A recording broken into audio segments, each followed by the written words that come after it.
दोस्तों, 0 to 1 के आखिरी चैप्टर में पीटर थिल ने एक फाउंडर बनने के बारे में और एक फाउंडर के माइंडसेट के बारे में बात करी है। पीटर थिल बताते हैं कि पेपैल के 6 फाउंडर्स में से 4 ने अपने स्कूल के दिनों में बॉम्ब बनाए थे। इन 6 फाउंडर्स में से 5 की उम्र 23 साल से कम थी और 4 अमेरिका में आउटसाइडर्स थे जो चाइना, पोलैंड और यूक्रेन जैसे देशों से भाग के अमेरिका आए थे। उनकी कंट्रीज में बॉम्ब बनाना बच्चों के लिए कोई नॉर्मल बात नहीं थी और इन सभी फाउंडर्स को लोग सनकी समझते थे। तो क्या सभी फाउंडर्स ऐसे ही अजीब लोग होते हैं या हमने उनकी हरकतों को एग्जैजरेट कर करके उन्हें अजीब बना दिया है? और ऐसी कौन सी क्वालिटीज हैं जो हर फाउंडर के अंदर होनी ही चाहिए? ये चैप्टर इसी के बारे में है कि क्यों अगर एक कंपनी को ऐसे ही सनकी फाउंडर्स चलाएं तो ये उसके लिए अच्छा होता है, बजाय इसके कि कोई मैनेजर चलाए, और ऐसा करने के डेंजर क्या हो सकते हैं। पीटर थिल बताते हैं कि कुछ लोग स्ट्रांग होते हैं तो कुछ वीक होते हैं, कुछ बहुत स्मार्ट होते हैं तो कुछ बुद्धू होते हैं, लेकिन ज्यादातर लोग इन दोनों एक्सट्रीम्स के बीच में लाई करते हैं और वो एवरेज होते हैं। ऐसे ही जब हम फाउंडर्स को देखते हैं तो हम सोचते हैं कि वो भी या तो बहुत स्मार्ट होंगे या बेवकूफ होंगे। कोई इंसान दोनों एक्सट्रीम्स में फिट नहीं हो सकता, जैसे कोई इंसान एक ही वक्त में अमीर और गरीब दोनों नहीं हो सकता। लेकिन यही खासियत होती है एक फाउंडर की कि वो दोनों एक्सट्रीम्स में फिट हो जाता है। जैसे एक स्टार्टअप का सीईओ ऑन पेपर मिलियनेयर होता है लेकिन कैश पुअर होता है। वो लगने को एक नर्ड भी लग सकता है और जरूरत पड़ने पे कैरिस्मेटिक भी। और जब वो सक्सेसफुल हो जाता है तो जितना वो फेमस होता है उतनी ही बदनामी भी होती है उसकी। लेकिन ये एकदम ऑपोजिट और एक्सट्रीम ट्रेड्स फाउंडर्स के अंदर आते कहाँ से हैं? क्या वो पैदा ही ऐसे होते हैं या बड़े होते होते उनका एनवायरनमेंट उन्हें ऐसा बना देता है? वजह चाहे जो भी हो, लेकिन सच यही है कि फाउंडर्स असलियत में इतने अजीब होते नहीं हैं जितना लोग उन्हें समझते हैं। फॉर एग्जाम्पल, वर्जिन ग्रुप के फाउंडर सर रिचर्ड ब्रांसन, लोग उन्हें नेचुरल एंटरप्रेन्योर कहते हैं क्योंकि ब्रांसन ने अपना पहला बिजनेस 16 साल की उम्र में शुरू किया था और 22 साल का होते ही उन्होंने वर्जिन रिकॉर्ड्स की शुरुआत करी थी। लेकिन उनकी बाकी हरकतें जैसे कि लायन मैन हेयर स्टाइल रखना, सुपर मॉडल्स के साथ काइट बोर्डिंग करना, ये सब नेचुरल नहीं है। और मीडिया ने तो ब्रांसन को अलग अलग नामों से फेमस भी कर दिया है, जैसे कि द वर्जिन किंग और द किंग ऑफ ब्रांडिंग। तो क्या सर रिचर्ड ब्रांसन एक नॉर्मल बिजनेसमैन है जिन्हें मीडिया ने और एक अच्छी पीआर टीम ने हीरो बना दिया है, या वो पैदाइशी ब्रांडिंग जीनियस हैं जिन्हें लोगों को मैनिपुलेट करना बहुत अच्छी तरीके से आता है? पता नहीं, हो सकता है ये दोनों ही बातें सही हों। ऐसे ही इस चीज के एक और अच्छे एग्जाम्पल हैं शॉन पार्कर, जिन्हें लोगों ने बचपन में ही क्रिमिनल घोषित कर दिया था। दरअसल हुआ ये था कि शॉन अपने स्कूल के दिनों से ही हैकिंग करते थे और ऐसे ही एक दिन जब वो हैकिंग कर रहे थे तो उनके पिता ने उनसे उनका कीबोर्ड छीन लिया था, क्योंकि शॉन पूरा दिन अपने कंप्यूटर पे बैठे रहते थे। कीबोर्ड छिन जाने की वजह से शॉन अपने सिस्टम को लॉग आउट नहीं कर पाए और FBI ने उन्हें हैकिंग करते पकड़ लिया।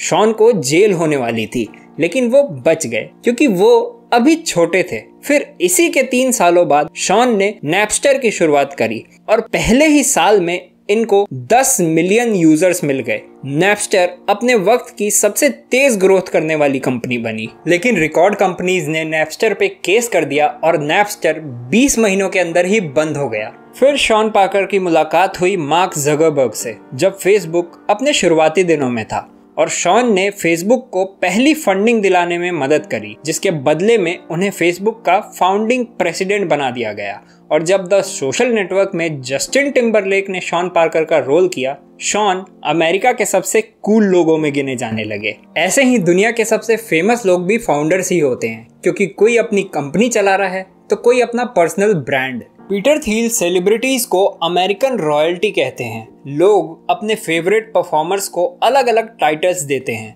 जैसे एल्विस प्रेस्ले को किंग ऑफ रॉक कहते हैं, माइकल जैक्सन को किंग ऑफ पॉप और ब्रिटनी स्पीयर्स को पॉप प्रिंसेस। लोग इन्हें फेवरेट तो कहते हैं, लेकिन जब इनका बुरा वक्त आता है तो कोई इनका साथ नहीं देता। जैसे एल्विस बाद में ओवरवेट हो गए थे और अपने ही टॉयलेट में बैठे बैठे उनकी मौत हुई।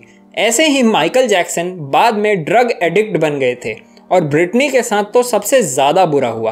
ब्रिटनी को लोगों ने एक नॉर्मल टीनेजर से सुपरस्टार बना दिया, लेकिन बाद में जब उसका बुरा वक्त आया तो सबने उसका मजाक उड़ाया और उसे बदनाम किया। बस ऐसा ही हम टेक्नोलॉजी फाउंडर्स के साथ भी करते हैं। एक तरफ हम उन्हें महान बना देते हैं तो दूसरी तरफ उन्हें गालियां भी देते हैं। इस बात के सबसे अच्छे एग्जाम्पल हैं बिल गेट्स कि क्या होता है एक फाउंडर के साथ जब उसकी सक्सेस बहुत ज्यादा दिखने लगती है लोगों को। बिल गेट्स के अंदर एक फाउंडर वाली सारी क्वालिटीज थी।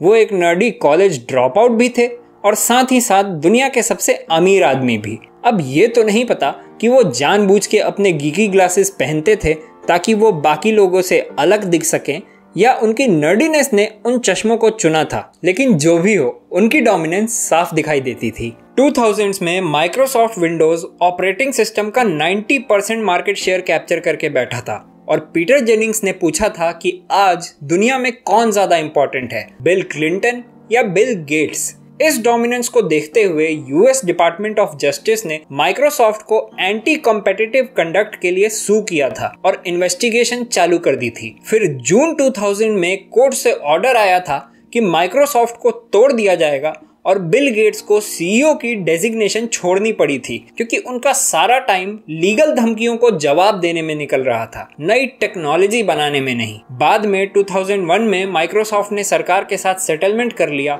और माइक्रोसॉफ्ट को तोड़ने का ऑर्डर वापस ले लिया गया था। लेकिन इस सब ड्रामे के चलते माइक्रोसॉफ्ट को नुकसान हो चुका था। माइक्रोसॉफ्ट का फाउंडर अब सीईओ नहीं था और माइक्रोसॉफ्ट भी बाकी कंपनियों की तरह ही एक बोरिंग टेक कंपनी बन गई थी। और आज लोग बिल गेट्स को फिलैंथ्रोपिस्ट बुलाते हैं, टेक्नोलॉजिस्ट नहीं। उस वक्त जब माइक्रोसॉफ्ट और बिल गेट्स की डोमिनेंस खत्म हो रही थी, स्टीव जॉब्स एप्पल में वापस आ रहे थे, जो दिखाता है कि कंपनी में उसके फाउंडर का होना कितना ज्यादा जरूरी होता है। कई चीजों में स्टीव जॉब्स और बिल गेट्स एक दूसरे से बिल्कुल ऑपोजिट थे। जैसे जॉब्स एक आर्टिस्ट थे जिन्हें क्लोज सिस्टम पसंद थे और जो अपना सारा वक्त नए प्रोडक्ट्स के बारे में सोचते हुए बिताते थे, तो वहीं दूसरी तरफ बिल गेट्स एक बिजनेसमैन थे जो अपने प्रोडक्ट्स को खुला रखना चाहते थे और पूरी दुनिया पे राज करना चाहते थे। दोनों ने सक्सेस देखी और दोनों ने अपने स्टार्टअप्स को इतना बड़ा बनाया जो शायद कोई और नहीं कर पाता। एक कॉलेज ड्रॉप आउट जो खाली पैर ऑफिस में घूमता था, जिसे नहाना पसंद नहीं था और जो अपने मूड के हिसाब से या यूं कहें अपनी कैलकुलेशंस के हिसाब से कैरिस्मेटिक और क्रेजी हो जाता था। फिर 1985 में उसका पागलपन उसी पे भारी पड़ गया।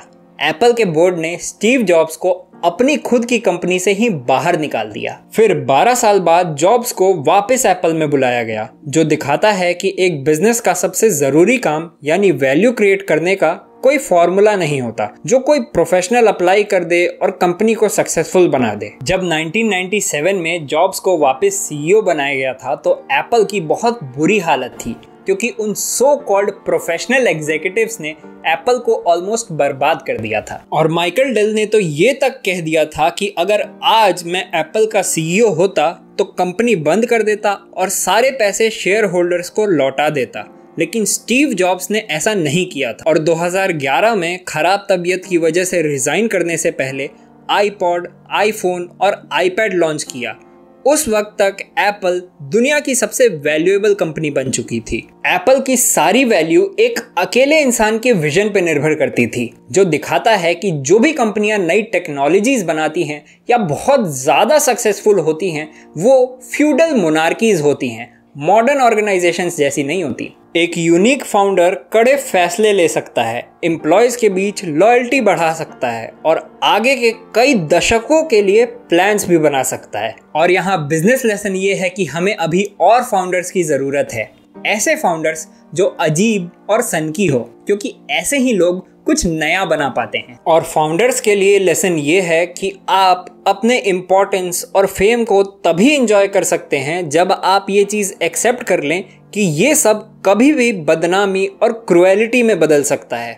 तो कभी भी आपको अपनी पावर को ओवर एस्टिमेट नहीं करना चाहिए। फाउंडर्स सिर्फ इसलिए ज़रूरी नहीं है क्योंकि उनके काम की वैल्यू होती है, बल्कि इसलिए ज़रूरी है क्योंकि वो अपनी कंपनी में हर किसी से अच्छा काम निकलवा सकते हैं। और एक फाउंडर के लिए सबसे बड़ा डेंजर ये है कि कहीं वो अपनी वाहवाही में इतना ना खो जाए कि उसका दिमाग ही खराब हो जाए। लेकिन एक बिजनेस के लिए सबसे बड़ा डेंजर ये है कि कहीं वो कुछ नया करने का, कुछ अलग बनाने का विश्वास ना खो दे और बाकी कंपनीज की तरह मैकेनिकल ना हो जाए। तो दोस्तों, इसी के साथ खत्म होता है 0 to 1 का आखिरी चैप्टर। ये वाली बुक समरी आपको कैसी लगी कमेंट्स में बताइए और इस वीडियो को लाइक करके चैनल को सब्सक्राइब करना मत भूलिएगा।